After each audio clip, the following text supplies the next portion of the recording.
This is my third video about Detroit, a city that was so much more exciting than we had expected. My first video was about how Detroit is having a resurgence with construction everywhere, and my second was about why now might be a great time to move there while home prices are so affordable. If you missed those videos, click the links in the description. However, we find that most YouTube videos about cities are made by real estate agents, and they always seem to gloss over the negatives. We prefer to show both the pros and cons of the cities we visit. So on to the top 10 reasons why you may not want to move to Detroit.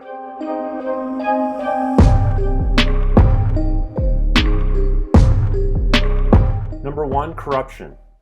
They're making Beverly Hills Cop 4, but they should be making a movie about all the corruption in Detroit. As we were researching the reasons for Detroit's demise, the stories about government corruption were more salacious than a late-night drama. Unfortunately, Detroit has a long history of corruption with a number of high-profile scandals. This has led to a lack of trust in the city's leadership and a sense of frustration among many Detroit residents. The former mayor of Detroit, Kwame Kilpatrick, was elected when he was just 31 years old. In 2008, he was charged with obstruction of justice for lying under oath about his affair with his chief of staff and about firing a deputy police chief who had been investigating him. His lies were exposed through a series of text messages to his mistress. The messages also described their use of city funds to arrange romantic getaways. Then, in March 2013, Kilpatrick was convicted on 24 counts for racketeering, extortion, bribery, wire fraud, and tax evasion. After a long trial and testimony from 91 witnesses, he was sentenced to 28 years in prison. Kilpatrick and several of his associates used their positions of power to solicit and accept bribes and kickbacks from contractors and others doing business with the city. Kilpatrick was sentenced to stay in jail until 2037, but on his final day in office, Donald Trump commuted Kwame's sentence to time served and he was released from prison. Sadly, this isn't the only scandal in Detroit's history. In January 2022, Detroit City Councilman Andre Spivey was sentenced to 2 years in prison for accepting bribes. Then there is the corrupt quartet, 4 former city council members charged with multiple felonies. I've barely scratched the surface. Even the current mayor of Detroit, Mike Duggan, has been involved in controversy.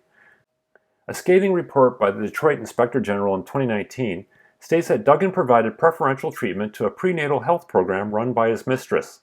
His chief of staff even ordered emails related to the program to be deleted. It sickens us to think how these scandals have cost the citizens of Detroit millions of dollars and diverted funds that could have been used for important public services such as education, healthcare, and infrastructure.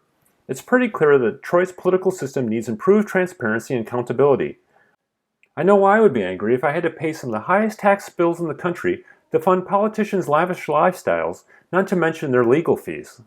Recently, Bedrock, owned by Dan Gilbert, was given a $60 million tax abatement to develop the Hudson site. Many people are furious about a tax break being given to a corporation owned by a billionaire. Some, however, feel that tax breaks are necessary to help to revitalize the city's core and bring in new businesses and residents. Let me know your thoughts in the comments. Number 2, crime. Detroit consistently ranks among the most dangerous cities in North America, with high rates of violent crime, property crime, and car theft.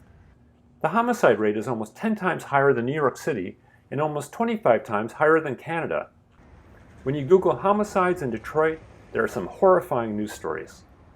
Despite the stats, we were shocked that when we visited downtown Detroit, we saw almost no homeless people, no one doing drugs, and no people living in tents. The same can't be said about other downtowns we've been to, such as San Francisco, London, Ontario, or Vancouver.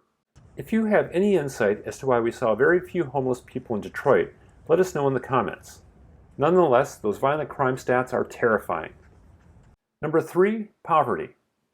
Back in the 50s in Detroit, steady work and union wages meant an auto worker could own a home, plus a boat, maybe even a cottage. Sadly, the same can't be said today. According to the latest U.S. Census data, 33% of people in Detroit live in poverty, well above the national average. WalletHub just posted a study which ranked Detroit as the neediest city in the U.S. after looking at factors such as child poverty, homelessness, school dropout rate, food insecurity, and other indicators of economic well-being. On the plus side, the number of people living in poverty, though shockingly high, is significantly lower than it has been. Also, the unemployment rate in Detroit has been dropping lately. We saw help wanted signs everywhere. Number 4, bankruptcy. In 2013, the city of Detroit filed for bankruptcy with debt of almost $20 billion. It was the largest municipal bankruptcy filing in U.S. history. The bankruptcy was the result of a number of factors, including the loss of manufacturing jobs and population decline. In addition, the city has been mismanaging its finances for decades. This included overspending on public employee pensions and benefits, and borrowing money to cover its operating expenses. The combination of the decrease in tax revenue and overspending led to a situation where the city was unable to pay its debts and was forced to file for bankruptcy.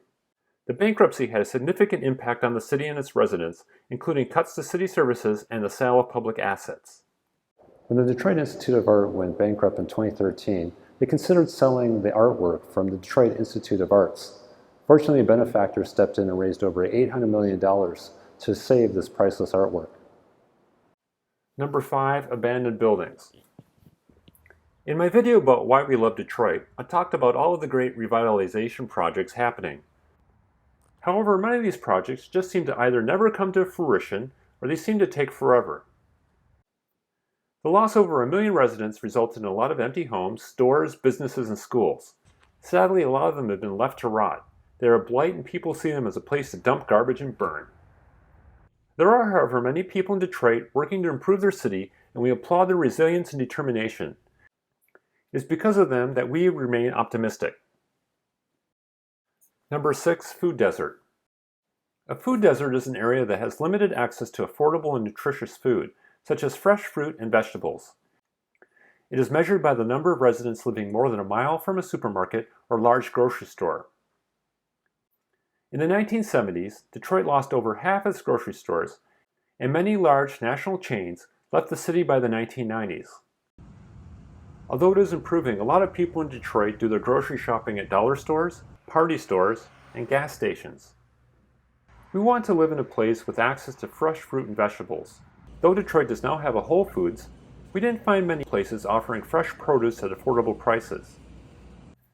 We are hopeful, though, as some of the urban farming initiatives continue to expand in the city.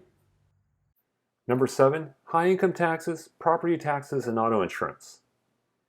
Corruption and loss of population leaves fewer people and less money to pay for all of the things the city needs.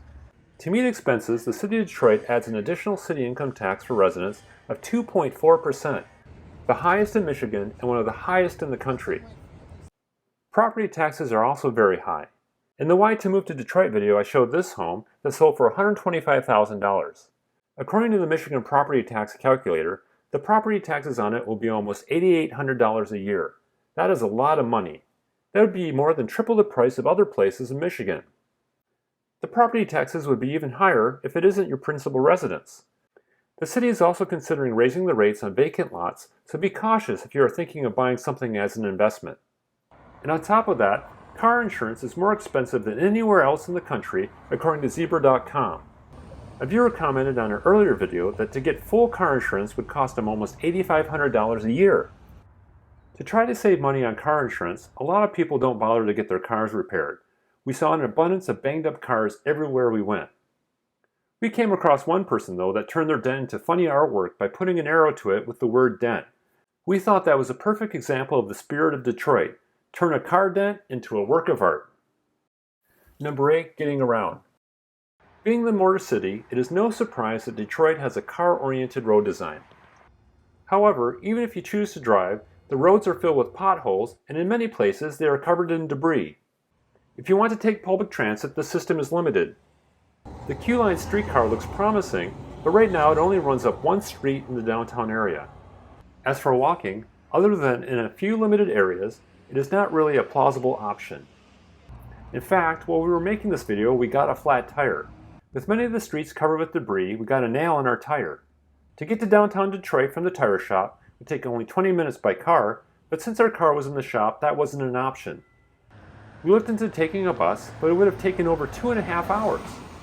An Uber would have cost over $100 to go both ways. We ended up walking to see a movie while we waited for our tire to be fixed. However, the neighborhood we were in certainly wasn't meant for walking.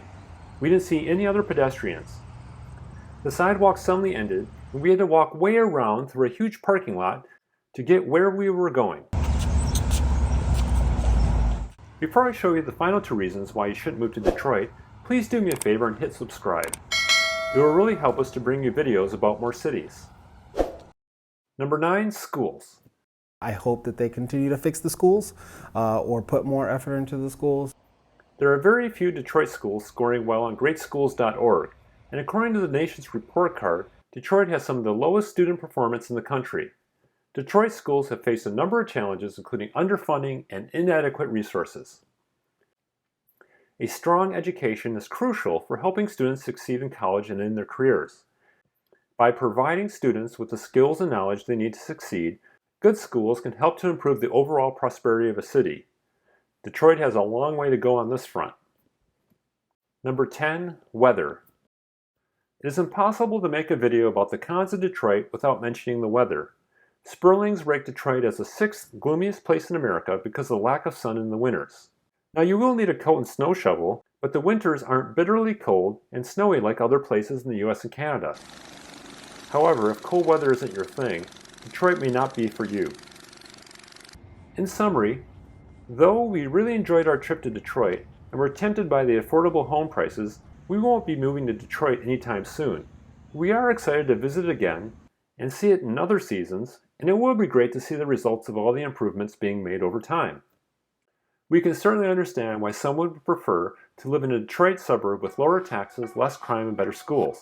While the city has a rich history and some unique cultural offerings, the drawbacks simply outweigh the benefits for many people. Be sure you don't miss my next video about a big city ranked as the best place to live in Canada. In the meantime, be sure to check out more cities here.